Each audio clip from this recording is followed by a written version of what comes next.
Before we start, tell us where you're watching from. We love seeing our Tales Flicks family from all over the world. Today's story is about a marriage that seemed perfect, a lottery ticket that changed everything, and a prenuptial agreement that backfired in the most spectacular way. Have you ever been through something like this? Share your experience below. My name is Liam Miller. I'm 45 years old, and until 10 months ago, I was a man who thought he had his life perfectly mapped out. I worked as a construction project manager here in Austin, Texas, pulling in a steady $90,000 a year. It wasn't millionaire money, but it was honest work, and it was more than enough to keep my wife, Isabella, and me comfortable in our modest but cozy 3-bedroom house on Willow Creek Lane in the Tarrytown neighborhood. It was the kind of house where you know your neighbors, where the oak trees are older than the state itself, and where life felt safe and predictable. Isabella and I had been married for 8 years. When I met her, I felt like I was the one who had won the lottery. She was beautiful, with eyes that could make you forget your own name, and a laugh that could fill any room with light. She was also fiercely ambitious and came from a world entirely different from mine. She was a Caldwell. In Texas, that name means something. It means old oil money, sprawling ranches, and the kind of wealth that builds art galleries and exclusive country clubs just for fun. Her family never let me forget I wasn't one of them. They saw a man who worked with his hands, who came home with dust on his boots, and they couldn't see past it. The disapproval was a constant, low hum in the background of our marriage. They made their feelings crystal clear when they insisted, with the politeness of a firing squad, that I sign a prenuptial agreement before our wedding in November 2016. I remember sitting in the sterile, mahogany-paneled office of their family lawyer downtown, the Austin skyline glittering through the floor-to-ceiling windows. Isabella's father, Charles Caldwell, sat across from me, looking more like a CEO closing a merger than a father welcoming a son-in-law. "It's just to protect the family assets, Liam," he had explained, his voice smooth and practiced. "Isabella's inheritance, the trusts, it's all very complex. This document ensures there's no confusion down the line. Nothing personal, of course. It's just how things are done at our level." I glanced at Isabella, who just gave me a small, apologetic smile. I signed it without much of a fight. What choice did I have? Love makes you do stupid things, and I was head over heels for his daughter. The prenup seemed straightforward. What was theirs stayed theirs, what was mine stayed mine. Anything we acquired together during the marriage would be considered marital property. Sounded fair. I had nothing to protect, and I foolishly believed our love was all the security we needed. For 8 years, I was right. Our marriage was solid. We built a life that was ours, separate from her family's influence. We weren't rich, but we were deeply happy. We had our routines. Saturday mornings spent at the farmer's market, Sunday afternoons watching football or taking our dog for a walk along the Greenbelt. Isabella worked part-time at a small art gallery downtown, more for her passion than the paycheck, which was about $28,000 a year. We talked about kids, about buying a bigger house with a bit more land someday. It was a normal life, a good life, built on love and mutual respect, or so I thought. Then, on a Tuesday morning in October 2024, the foundation of that life was obliterated. Isabella had this little ritual. Every week, she'd play the same lottery numbers, a combination of her parents' birthdays, her own, and our anniversary. It was a silly, hopeful habit. Someday, she'd always joke as she handed over the cash, "These numbers are going to make us millionaires." That Tuesday, her joke became a reality. The jackpot was $15 million. After federal taxes, Texas has no state income tax. It came to a staggering $9.8 million. I remember coming home from a long day at the construction site, tired and covered in dust. The moment I walked in the door, I knew something was different. Isabella was vibrating with an energy I'd never seen before. She held up the ticket, her hands shaking. "Liam, look," she whispered, her voice choked with disbelief. We checked the numbers online together again and again. They all matched. It was real. For a moment, we were just two people in our kitchen, holding a piece of paper that had changed our universe. She started screaming, then laughing, then crying. She jumped into my arms. "We're rich, Liam," she shouted, her voice echoing in our small house. "Can you believe it? We're actually rich." For about 10 minutes, I thought our dreams had come true. We talked about paying off the mortgage, quitting our jobs to travel the world, setting up a fund for our future kids. It was the most perfect, hopeful 10 minutes of my life. That same night, the Caldwells descended. Her parents, Charles and Eleanor, her smug older brother, Daniel, even her snobby Aunt Beatrice, who usually only acknowledged my existence with a tight-lipped nod. They arrived with bottles of champagne that cost more than my monthly car payment and started making plans as if I wasn't even in the room. The shift was immediate and chilling. It wasn't anything I could prove, but I could feel it. The way they looked at me had changed. It was a mixture of pity and dismissal. The conversations would stop the moment I entered a room, only to resume in hushed whispers. Isabella, my Isabella, seemed to be slipping away from me. She was caught up in their whirlwind of excitement, and she started to seem distant, cold. Over the next few days, it got worse.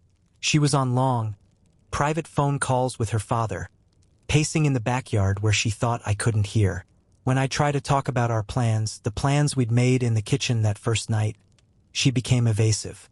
"We need to be smart about this, Liam," she'd say, parroting her father's words. "My dad knows people, top financial advisors. We need to protect this windfall." The word "we" started to feel less and less inclusive. 3 weeks after the win, on November 2nd, the axe fell. Isabella asked me to sit down in our living room. Her parents were already there, sitting on our sofa like a tribunal. That should have been my first warning sign. "Liam," Isabella began, her voice unnaturally formal, a stark contrast to the woman who used to leave me silly notes in my lunchbox. "We need to talk about our situation." Charles Caldwell cleared his throat, taking control. "Son, this lottery win changes things. It's a significant sum of money. Isabella's good fortune needs to be properly protected." A knot of dread tightened in my stomach. "Our good fortune," I corrected him, my voice firmer than I expected. "We're married. The vows say what's mine is hers, and what's hers is mine." The room fell into a heavy silence. Eleanor, her mother, shot a pointed look at her husband. Daniel just smirked from his spot by the window, enjoying the show. "Actually, Liam," Charles continued, his tone dripping with condescension, "that's not exactly how this works. You see, lottery winnings are often considered personal property, especially when..." "When what?" I asked, turning my gaze to my wife, pleading with my eyes for her to stop this.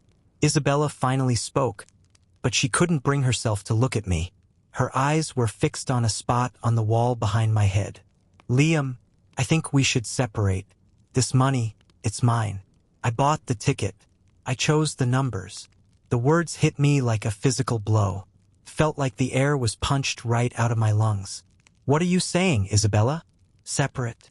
Her gaze finally met mine, and it was cold, empty of the warmth I had known for 8 years. "I'm saying I want a divorce," she replied, her voice flat. "And I need you to be out of the house. Tonight." Charles leaned forward, delivering the final, clinical blow. "The prenup you signed protects both parties, Liam. It was very clear. Isabella's lottery win is her separate property. You are not entitled to a dime of it." I sat there, completely numb, the world spinning around me. 8 years of marriage, of building a life together, of loving this woman with every fiber of my being, and they were throwing me away like a piece of garbage the moment real money entered the picture. "I see," I said quietly, the rage starting to burn through the shock. "So, this was the plan all along." "Nothing was planned," Isabella snapped, a flicker of guilt crossing her face before it was replaced by defensiveness. "But now that I have this opportunity, a real opportunity, I'm not going to let anyone take advantage of me." Take advantage. That's what she called our marriage. That was the moment something inside me broke. The love, the hurt, it all hardened into something else. Something cold and resolute. "Fine," I said, standing up on shaky legs. "I'll pack my things." The relief on Isabella's face was sickening. Her family looked pleased with how easily I was capitulating. They had no idea what they had just unleashed. That night, I moved into a sterile, soulless extended-stay hotel on South Congress Avenue. The room smelled of disinfectant and quiet desperation. But instead of wallowing in self-pity, I did something they never, ever expected. I picked up my phone and called a lawyer. Not just any lawyer. I called Ethan Grant, a man known throughout Austin as one of the sharpest, most relentless divorce attorneys in the state. His consultation fee was steep, but it was the best money I ever spent. The next morning, I sat in his office, feeling small and broken. "Mr. Miller," Grant said, his eyes kind but his demeanor all business. "Tell me about this prenuptial agreement." I handed him the copy I had kept in my filing cabinet at home, a document I hadn't looked at in 8 years. He read through it carefully, his expression shifting from neutral curiosity to intense focus, and then, finally, to a slow, spreading grin. "This is fascinating," he said, tapping a finger on a specific paragraph. "Your in-law's attorney was quite thorough, almost too thorough." "What do you mean?" I asked, a flicker of hope igniting in my chest. Grant turned the document around and pointed to a specific clause on page 3. "Right here, section 5.3. It states, and I quote, 'All assets, including but not limited to prizes or winnings, acquired during the marriage shall be considered marital property subject to equitable distribution upon divorce.'" My breath caught in my throat. "But they told me lottery winnings are personal property." Grant leaned back in his chair, the grin widening. "In Texas, a lottery ticket purchased with marital funds during the marriage is indeed marital property. But even if there were some ambiguity, this prenup they forced on you specifically overrides any such protection for them. They were so obsessed with protecting their existing family wealth that they used boilerplate language that included all future assets." "Mr. Miller," he said, his eyes twinkling, "your in-laws just handed you the keys to the kingdom." A cold, calm satisfaction settled deep in my chest. "So, I'm entitled to half. According to this document they made you sign?" "Potentially, yes. But they're going to fight this with every dirty trick in the book. They have unlimited resources.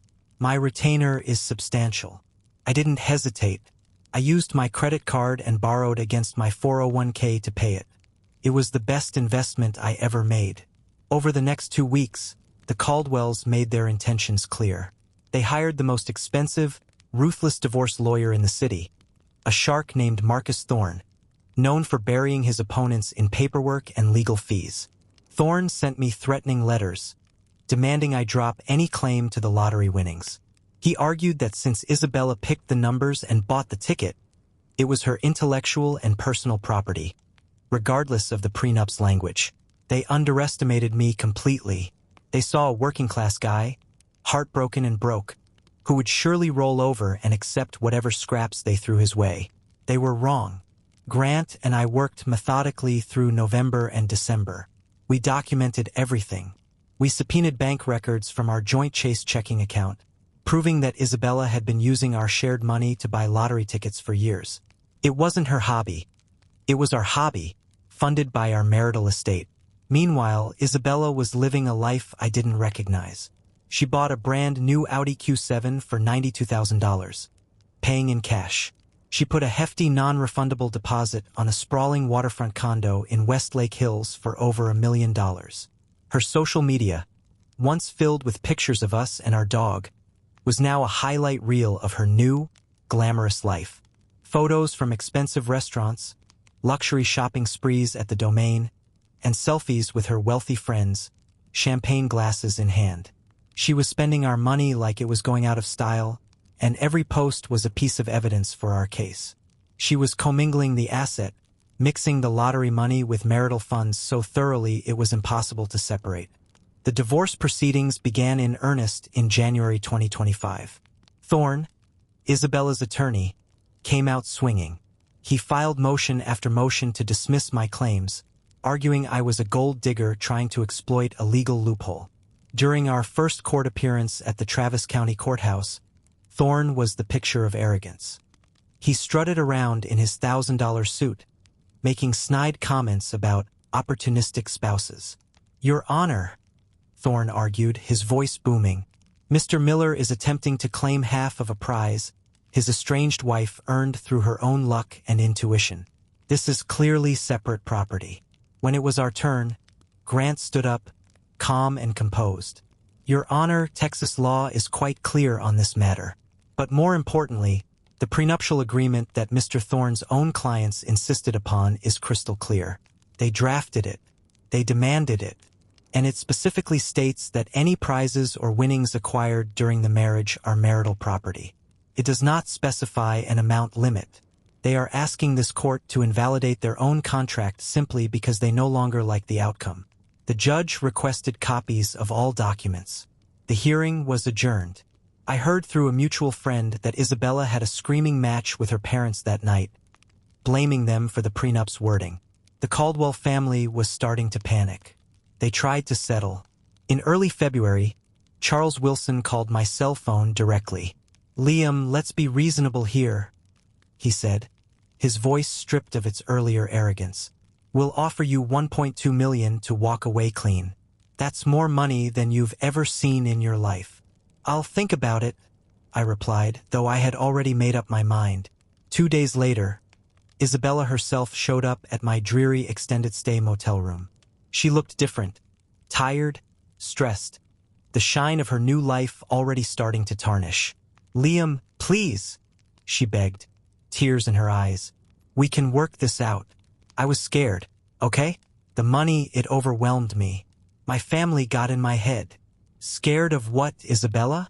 Scared of sharing our good fortune. I asked, my voice flat. I'll give you $3.2 million, she said desperately, the number sounding obscene in the cheap motel room. $3.2 million, Liam. We can both start fresh. I looked at my wife of 8 years. This woman I'd once loved so completely I would have taken a bullet for her, and I felt nothing but a profound, aching pity. It was never about the money, Isabella, I said softly. It was about respect. You and your family threw me away without a second thought. There's no coming back from that. She left crying. I almost felt sorry for her. Almost. The discovery phase was a bloodbath for them.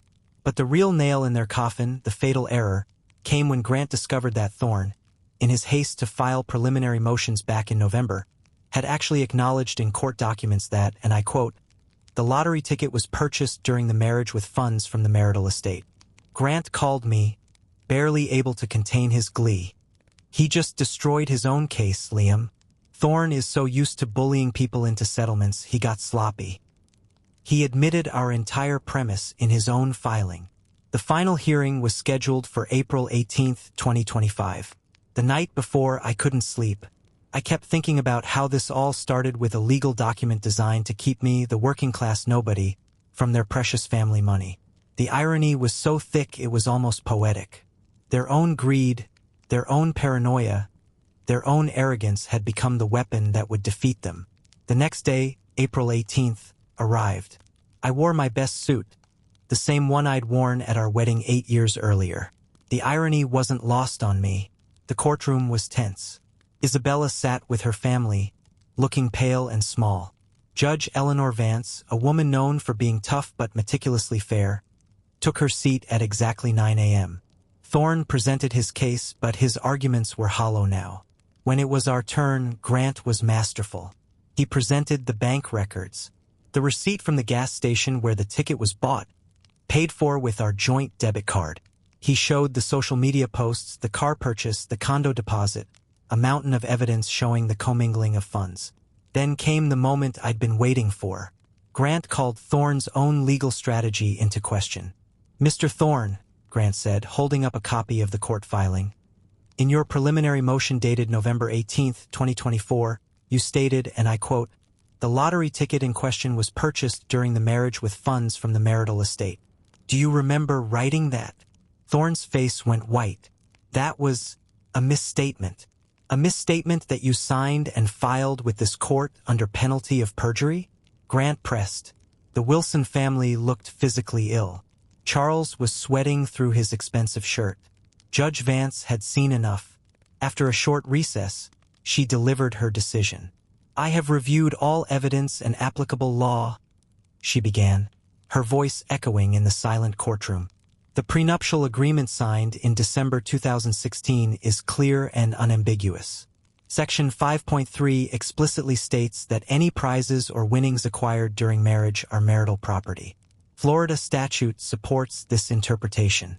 Furthermore, the defendant's actions in commingling the lottery winnings with marital assets demonstrates her own recognition that these funds were not separate property. Isabella started to cry, a quiet, broken sound. Her mother grabbed her hand. Therefore, the judge declared, looking directly at me, I am awarding Mr. Miller 50% of the net lottery winnings, totaling $4.9 million. Mrs. Miller, you have 60 days to liquidate assets if necessary to meet this obligation. The gavel came down with a satisfying final thud. Justice. 2 months later, I used part of my settlement to buy a small construction company from a retiring contractor. Today, Miller Construction employs nearly 40 people and specializes in building affordable, high-quality homes for working families throughout Central Texas. I found a purpose beyond just a paycheck. Isabella had to sell her new Audi, forfeit the deposit on her West Lake Hills condo, and liquidate most of her designer purchases to pay me. The last I heard, she was working as an assistant at her father's real estate office in Round Rock, earning a modest salary. The Caldwells never spoke to me again, which was the greatest gift of all. They had shown their true colors, and I was finally free of them. Sometimes the best revenge isn't loud and explosive. Sometimes it's quiet and methodical. It's just letting people face the inevitable consequences of their own greed and stupidity. They handed me the weapon. They loaded it and pointed it at themselves. I just had the dignity to use it. What would you have done in their place? Was it about the money, or was it about the principle of the matter? Let me know in the comments. If you've ever had to start over, share one piece of advice for others going through it. Let's build a safe space and support each other. If this story touched you, please like this video and subscribe to Talesflix. Your like helps these untold stories reach someone who needs to hear they're not alone. Don't miss the next story, subscribe and turn on notifications. Thank you for watching, and I'll see you next time.